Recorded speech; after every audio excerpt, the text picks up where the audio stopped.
नमस्कार शेतकरी मित्रांनो. तर आता आपण जो थ्रिप्स आणि पांढऱ्या माशीचा अटॅक आलेला आहे, ज्या ज्या शेतकऱ्यांची कपाशी 90-80 दिवस झालेले, त्यांच्यासाठी खूप महत्त्वाचा हा व्हिडिओ शेतकरी मित्रांनो.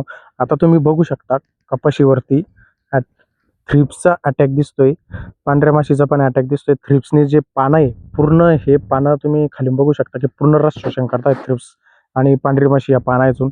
ह्या पानाचं रस शोषण केल्यामुळं झाडामध्ये पातेगळ आपल्याला दिसू शकते, झाडामध्ये न्यूट्रिएंट डिफिशियन्सी दिसू शकते. हे पानाशी तुम्हाला पिवळेपणा डिफिशियन्सी आलेली, मायक्रोन्यूट्रिएंटची डिफिशियन्सी आपल्याला याच्यामध्ये आलेली दिसू शकते. पानं असे वरती झालेले आपल्याला दिसू शकतात. तर ही जे डिफिशियन्सी येते आणि हे जे झाडामध्ये पूर्ण चेंजेस होतात, हे थ्रिप्स आणि पांढऱ्या माशीमुळे होतात. तर ह्यासाठी आपण तुम्हाला एकदम चांगलं कॉम्बिनेशन सजेस्ट करणार आहे. तुम्ही ते कॉम्बिनेशन वापरून हा अटॅक कंट्रोल करू शकतात. हा अटॅक लवकर कव्हर करू शकतात. कारण की हे जवळपास थ्रिप्सचा अटॅक कंट्रोल करणं खूप अवघड असतं थ्रिप्स आणि पांढऱ्या माशीचं. त्यासाठी तुम्हाला एक नवीन कॉम्बिनेशन सांगतो शेतकरी मित्रांनो मी.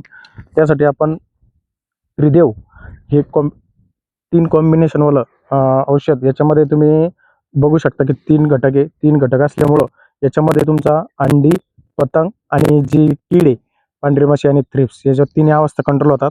आणि त्यासोबतच आता तुम्ही बघू शकता की झाडाला पाती आणि फुलं लागताय आणि भरपूर प्रमाणात चांगली पाती आणि फुलं आणि बोंड बनायला पण सुरुवात झालेली आहे. त्यासाठीच आपण त्याच्यासोबत मिनिस्टर, ज्याच्यामध्ये प्रोपिनोफॉस प्लस सायपरमेथ्रिन आहे, याचं डबल ॲक्शन, याचं असं टेक्नॉलॉजी वापरलेली कंपनीनं. तर याच्यामध्ये तुम्ही बोंडाळीच्या तिन्ही अवस्था कंट्रोल करू शकता. जे पतंग आणि अंडी देते आणि त्याच्यानंतर अळी बनते. तर ह्या तिन्ही अवस्था कंट्रोल करण्यासाठी तुम्ही हे 2 कॉम्बिनेशन जरूर वापरा. तुम्हाला याचा फायदा खूप जबरदस्त होईल. आणि तुम्हाला जर कॉटनवरती थ्रिप्स, पांढरी माशी आणि बोंडाळी कंट्रोल करणं असेल, तर हे कॉम्बिनेशन सर्वात बेस्ट आहे शेतकरी मित्रांनो.